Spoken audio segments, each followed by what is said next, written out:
یہ کہانی کتاب المستظرف حجت اللہ علی العالمین اور تاریخ ابن عساکر میں یہ کہانی ہے۔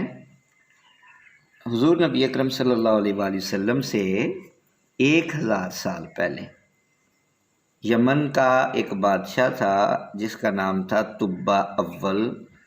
اس کو ہمیری بھی کہتے ہیں، بعض لوگ ہمیری کہہ دیتے ہیں، ہمیری کہہ دیتے ہیں، بہرحال اس کا نام تھا تبا اول۔ ایک مرتبہ وہ اپنی سلطنت کے دورہ کو نکلا۔ دورے کا مطلب ہے وہ ادھر سے گیا، ادھر ہاں جی، ادھر ایسے گیا، اور اس کے ساتھ 12,000 عالم، 12 کا مطلب ہے 1 اور 2، 12 ہاں اور 2 ہاں 12,000 عالم اور حکیم، اور 1,32,000 سوار، اور 1,13,000 پیادے اس کے ساتھ۔ کتنے پیادے تھے اس کے ساتھ؟ کتنے پیادے تھے؟ 1,13,000 پیادہ وہ اپنے ہمراہ لے گیا۔ تو اس کی شان و شوکت شاہی دیکھ کر ہاں جی، شان و شوکت شاہی دیکھ کر مخلوق خدا جو تھی وہ چاروں طرف سے ہاں جی، وہ چاروں طرف سے نظارہ کرنے کے لیے جمع ہو جاتی تھی، یعنی اتنی شان و شوکت سے آیا۔ اور یہ اپنا دورہ کرتا ہوا جب خانہ کعبہ معظمہ میں پہنچا تو اہل مکہ سے اسے کوئی بھی دیکھنے نہیں آیا۔ بادشاہ حیران ہوا اور اپنے وزیر اعظم سے اس کی وجہ پوچھی، تو اس نے بتایا کہ اس شہر میں ایک گھر ہے جسے بیت اللہ کہتے ہیں۔ کیا کہنے لگا؟ اس شہر میں ایک گھر ہے جسے بیت اللہ کہتے ہیں۔ آج جو بیت اللہ ہے اسے ہم خانہ کعبہ کہتے ہیں۔ اس کی اور اس کے خادموں کی، جو یہاں کے باشندے ہیں، تمام لوگ بے حد تعظیم کرتے ہیں، اور جتنا وہ کہنے لگے آپ کا لشکر ہے، اس سے کہیں زیادہ لوگ تو وہ سال کے بعد بلکہ سارا سال ہی ان کے پاس آتے رہتے ہیں، ان کی خدمت کرتے ہیں، اور وہ اس گھر کی زیارت کو آتے ہیں، ٹھیک ہے، اور ہاں جی، اور وہ ادھر کی خدمت کر کے چلے جاتے ہیں۔ ہاں، پھر آپ کا لشکر جو ہے ان کے خیال میں اس کی کیا اہمیت ہے؟ ہاں جی، یہ سن کر نا بادشاہ کو بڑا غصہ آیا، اور قسم کھا کر کہنے لگا میں اس گھر کو کھدوا دوں گا اور یہاں کے باشندوں کو قتل کروا دوں گا۔ اچھا، یہ کہنا تھا نا تو بادشاہ کے کان، ناک، منہ، ہاں کان، ناک، منہ، اور اس کی آنکھوں سے توبہ توبہ، اس کی آنکھوں سے خون بہنے لگا، اور ایسا بدبودار مادہ بہنے لگا کہ اس کے پاس بیٹھنے کی بھی کسی کو طاقت نہ رہی۔ اور اس مرض کا علاج کیا گیا مگر اس کو افاقہ نہیں ہوتا تھا، اس کو رام نہیں آتا تھا، اس کو رام نہیں آتا تھا۔ اور جب کوئی بھی فائدہ نہ ہوا تو شام کے وقت بادشاہ کے ہمراہ جو علماء آئے ہوئے تھے نا، حکماء آئے ہوئے تھے، ان میں سے ایک عالم ربانی، ایک نیک عالم تشریف لائے، ٹھیک ہے، کون آئے؟ ایک اچھے آدمی، ایک اچھے عالم، چونکہ ان میں بھی علماء تو موجود تھے نا، تو وہ تشریف لائے اور نبض دیکھ کر فرمایا، نبض کس کو کہتے ہیں؟ اس کو نبض کہتے ہیں، یہ دیکھو اس کو نبض کہتے ہیں، ایسے نبض دیکھ کر فرمایا یہ مرض، ہاں جی، یہ مرض آسمانی ہے اور علاج زمین کا ہو رہا ہے۔ اے بادشاہ، آپ نے اگر کوئی بری نیت کی ہے تو فوراً اس سے کیا کر لو؟ فوراً اس سے توبہ کر لو۔ اچھا، تو عالم دین نے کہا بادشاہ سلامت، آپ نے دل میں جو برا ارادہ کیا ہے اس سے توبہ کر لیں۔ تو بادشاہ نے دل میں بیت اللہ شریف اور خدام کعبہ کے متعلق اپنے ارادے سے توبہ کر لی۔ توبہ کرتے ہی اس کا وہ خون اور مادہ بہنا بند ہو گیا، اور پھر صحت کی خوشی میں اس نے بیت اللہ شریف کو ریشمی غلاف چڑھایا،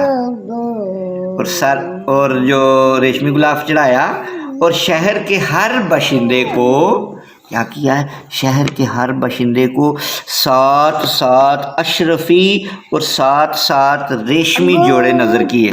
کتنے کتنے دیے؟ 7۔ آپ اندازہ لگائیں۔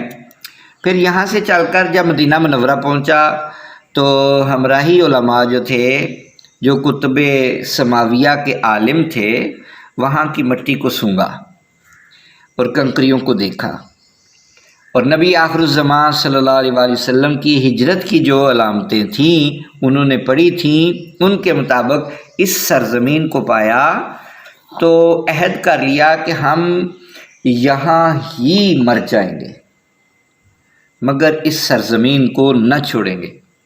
اگر ہماری قسمت نے ساتھ دیا تو جب کبھی بھی نبی آخر الزمان صلی اللہ علیہ وسلم تشریف لائیں گے تو ہمیں بھی زیارت کا شرف حاصل ہو جائے گا، ورنہ ہماری قبروں پر تو ضروری کبھی نہ کبھی ان کی جوتیوں کے مقدس خاک اڑ کر پہنچ ہی جائے گی۔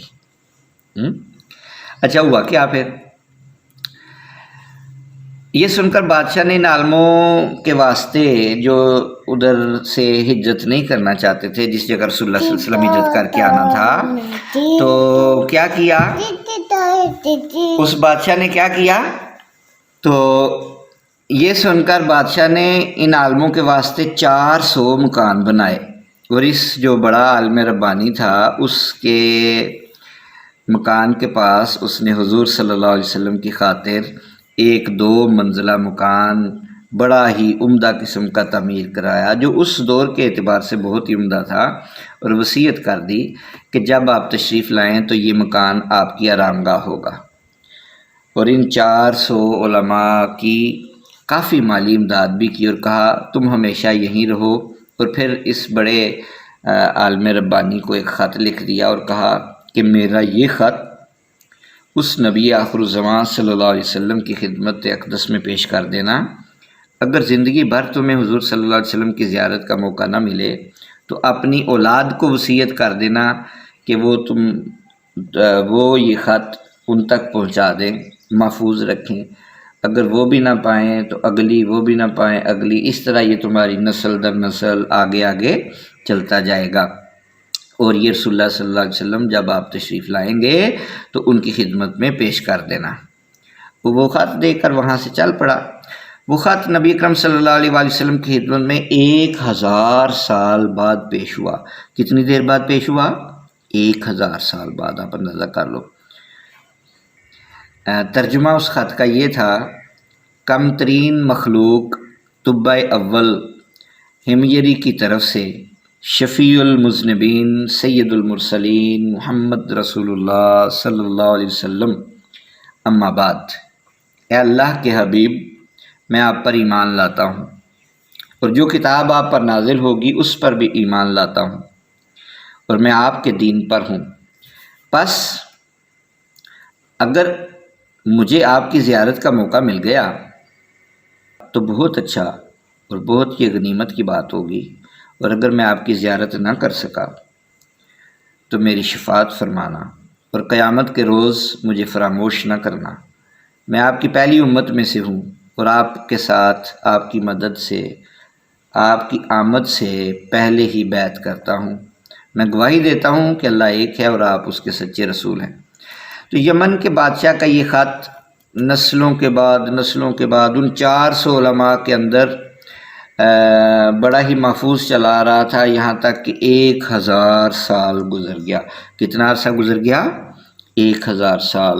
ان علماء کی اولاد اس کثرت سے بڑھی کہ مدینہ کی آبادی میں کئی گنا اضافہ ہو گیا، اور یہ جو خط تھا ہاتھوں ہاتھ اس وصیت کے ساتھ اس بڑے عالم ربانی کی اولاد میں سے جو حضرت ابو ایوب انصاری کے پاس پہنچا، آپ نے وہ خط اپنے غلام خاص ابو لیلہ کی تحویل میں رکھا، اور جب حضور صلی اللہ علیہ وسلم مکہ معظمہ سے ہجرت فرما کر مدینہ منورہ تشریف لائے تو مدینہ منورہ کی جو الوداعی گھاٹی ہے نا، جسے ثنیۃ الوداع، وہ جو طلع البدر علینا، اس میں آتا ہے نا من ثنیات الوداع وجب الشکر علینا ما دعا للہ داع۔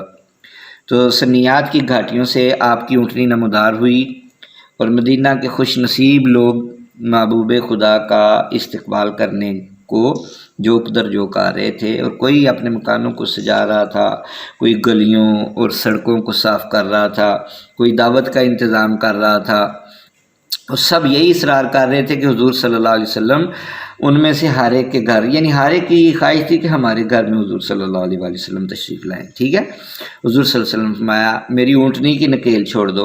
آپ کی جو اونٹنی تھی نا، آپ نے فرمایا اس کی کیا کر دو، نکیل چھوڑ دو۔ وہ نکیل جو ہوتی ہے نا، وہ ناک میں ڈالتے ہیں اونٹوں کو، اور پھر اونٹ سیدھے سیدھے اس کی وجہ سے چلتے ہیں۔ جس گھر میں یہ ٹھہرے گی اور بیٹھ جائے گی وہیں میری قیام گاہ ہوگی۔ چنانچہ جو 2 منزلہ مکان شاہ یمن کے بادشاہ نے جو طبہ تھا اس نے حضور صلی اللہ علیہ وسلم کی خاطر بنوایا تھا، وہ اس وقت حضرت ابو ایوب انصاری رضی اللہ تعالیٰ عنہ کے قبضے میں تھا۔ اسی میں حضور صلی اللہ علیہ وسلم کی اونٹنی جا کر ٹھہر گئی۔ لوگوں نے ابو لیلہ کو بھیجا کہ جاؤ حضور کو شاہ یمن طبہ کا خط دے آؤ، اور کیا ہوا پھر؟ جب ابو لیلہ حاضر ہوا تو حضور صلی اللہ علیہ وسلم نے اسے دیکھتے ہی فرمایا تو ابو لیلہ ہے؟ اسے دیکھتے ہی کیا فرمایا؟ تو ابو لیلہ ہے؟ یہ سن کر ابو لیلہ حیران ہو گیا۔ حضور صلی اللہ علیہ وسلم نے فرمایا میں محمد رسول اللہ ہوں، شاہ یمن کا جو خط جو اس نے میرے نام لکھا تھا وہ تمہارے پاس ہے، لاؤ وہ مجھے دو۔